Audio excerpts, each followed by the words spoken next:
Hello again, everyone. Tom Nagorski in the Cipher Brief virtual studio for a very important conversation today about Ukraine with a member of the parliament in Ukraine, Alexei Goncharenko.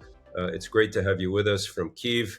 He joins us at a moment of great uncertainty, I think it's safe to say, for his country, for Europe. I suppose one could say that there has been nothing but uncertainty for about 3 years now. But Mr. Goncharenko, I wonder if I can ask you, it has been a few weeks of great turmoil for the continent, for your country, as I said. And I imagine as Ukrainians, you typically spend most of your time looking for news from the front line, from the battlefield. Has it gotten to the point lately where you are waiting and watching for the latest from Washington? How has that been from your perspective? Exactly, that's I wanted to tell you. I should be frank with you. Today in Ukraine, everybody waking up and taking first the phone to watch what President Trump said new. And it looks like, because we are in quite different time zones, looks like we go to sleep and the United States are awakening, then telling something, making some decisions or statements, and coming to sleep, and then we wake up and looking for these, and sometimes quite shocked, sometimes very concerned, sometimes happy to hear. So today, the main newsmaker in the world and in Ukraine is President Trump. Yeah. In terms of the latest that you have heard, and again, given what you just said, it changes not just by the day, but by the hour. We have heard that there may be a deal on this rare earth minerals issue. There may also be nothing about security guarantees for Ukraine in that deal, where you said some things make you feel good, some things make you feel not so good. What is your mood right now in terms of what you're hearing from the U.S.? So, what is in my mood? First, about this deal, we see the text. I don't know what will be finally signed. We are looking forward, but it looks okay, and it looks like more a frame thing, and agreed to continue to negotiate something like this. We want to have American companies and American interest as much as possible here in Ukraine. But very important, and I like the fact that in the text there is no more talking about some paybacks, because that would open the Pandora case, in our situation. That's something which is very important for us. Yeah, there is not much about security there, almost nothing. But I was not expecting from this deal to be about security, to be frank with you. So, yeah, I think in general it's good for security if more American business will be in Ukraine, producing some natural resources, I know, building infrastructure, owning infrastructure, and so on. So it can be partly from this point of view about security, but in reality not too much. And second track is American-Russian negotiations. We are very worried about these negotiations. We are very interested in these negotiations. We want peace. We are very exhausted and tired from all these years of war, and we want peace. But it should be a real peace, not a ceasefire, and it should be as just peace as possible. So I think that Ukraine should be clear about our red lines, just to show what is unacceptable for us, and then to hope that our American partners and allies will make a deal which will be in the line with what is important and crucial for us. So that's what we are looking for. I think I'm quite disturbed about Russians. What do I mean? I'm very disturbed about them for many years now, but now I think they're playing games with President Trump and with the United States. I think they try to use these negotiations not to reach peace, but to solve some tactical things, like destroying of international isolation, lifting of at least part of sanctions, and winning some time to continue to advance, and also winning some time to watch how possible disagreements between United States and Europe and United States and Ukraine will develop. And I think that Putin will drag feet as long as possible with meeting with President Trump. He will try to avoid it for as long as possible. He will try to win this time. And it looks like for me, and last statements of Lavrov and other things, they just show me that unfortunately I am right. Recognizing excellence in national security, the Cipher Brief Honors Dinner celebrates those who've made a real difference in protecting our nation. It's an unforgettable evening with top leaders in the field. Join us in honoring these remarkable contributions. Reserve your seat now at cipherbriefhonors.com. We're speaking, Mr. Goncharenko, on the eve, we think, of President Zelensky's visit to Washington. What you just mentioned, red lines. Are those red lines, do you think, that will be communicated by the president to President Trump? Or what else do you believe Mr. Zelensky is going to bring as a message, assuming he does go for this meeting at the White House? I think that's exactly what he should do. And I don't know exactly what President will message, or what President Zelensky will message to President Trump. What I would message to President Trump would be next. Our red lines. Me personally, I think it's all about, if you will take any country and any state, it's all about three things: independence, sovereignty, and territorial integrity. So I think that Russia tried to destroy all of this and to destroy Ukraine.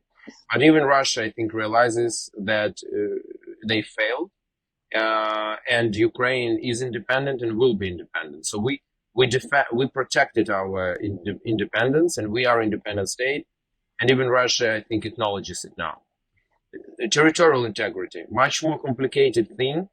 It looks like part of our territories will be still occupied after end of hostilities. But what is very much important for us, that it couldn't be any recognition of these territories as Russian.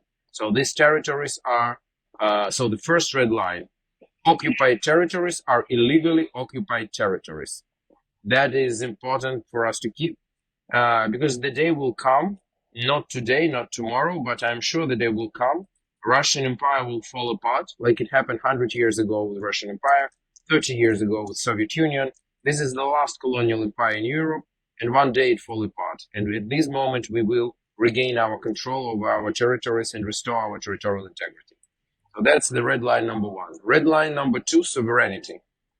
There couldn't be any discussion and any limitation of Ukrainian sovereignty, meaning sovereign right of Ukraine to make its own choices.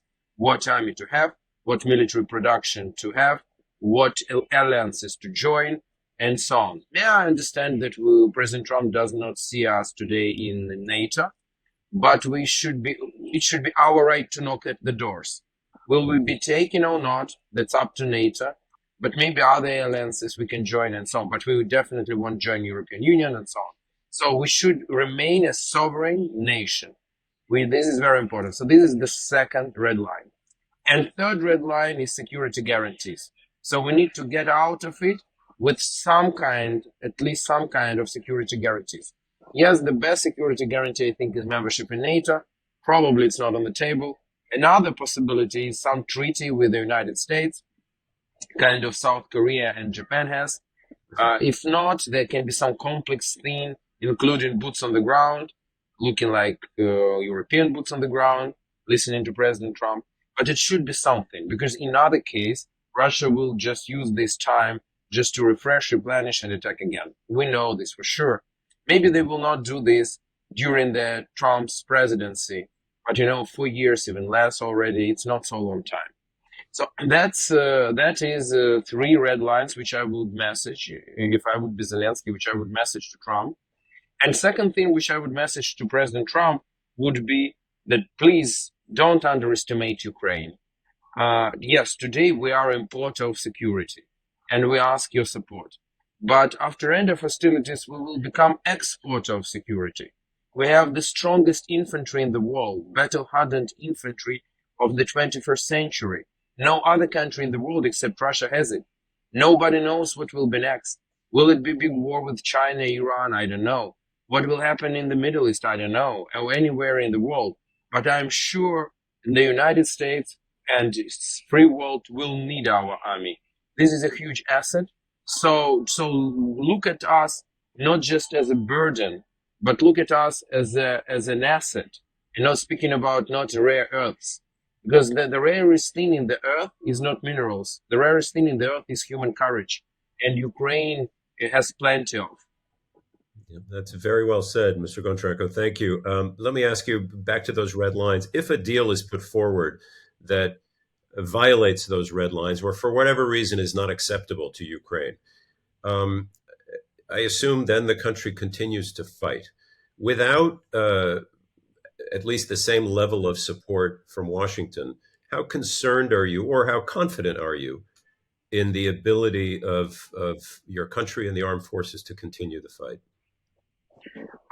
Again, don't underestimate us. Yeah, we are tired, we are exhausted, but I just want to remind you that 3 years ago, it was not American Marines who stopped Russians in suburbs of Kyiv. It was Ukrainian army, it is Ukrainian army. Also, at that time, we all had almost no Western weaponry, close to nothing, and we stopped Russians. So we continue to fight even without American support? Yes, we can, but it will be a huge price. Tens of thousands of people killed, and it's an awful scenario. I don't want us to be in this scenario. It's the worst possible scenario. But it's the worst possible scenario not just for Ukraine, but also for United States and President Trump. Because this scenario means President Trump will receive his own Afghanistan, but much worse, which will not finish in weeks, but which will continue bleeding in months on the eyes of the whole world. And the whole world will ask one question. United States said, you can count on us, we will be with you as long as it takes. And now this country is dying on our eyes. I don't think it will add anything to U.S. image and to U.S. strength. Mm-hmm. You said the other day that there cannot be a divorce between Ukraine and the United States. Do you think that's where this is headed, or what did you mean by that?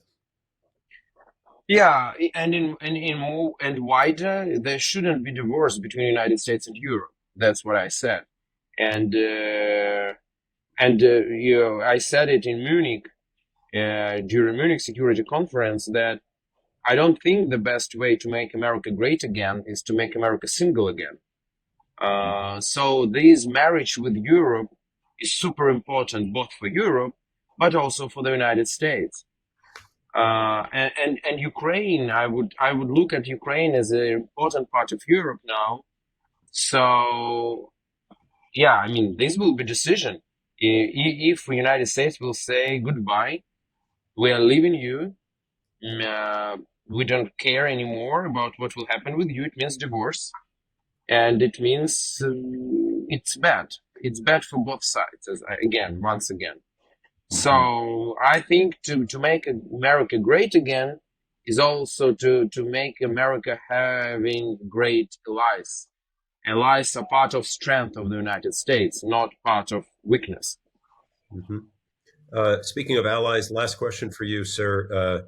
Is the support that you have heard, obviously it's just words so far from Europe in the last couple of weeks, from those allies, has that given you a little bit of a better feeling or some hope in these difficult moments? It's mixed feeling. From one point of view, I'm very thankful to our European friends and partners, and it looks like they try to unite around Ukraine today and support us.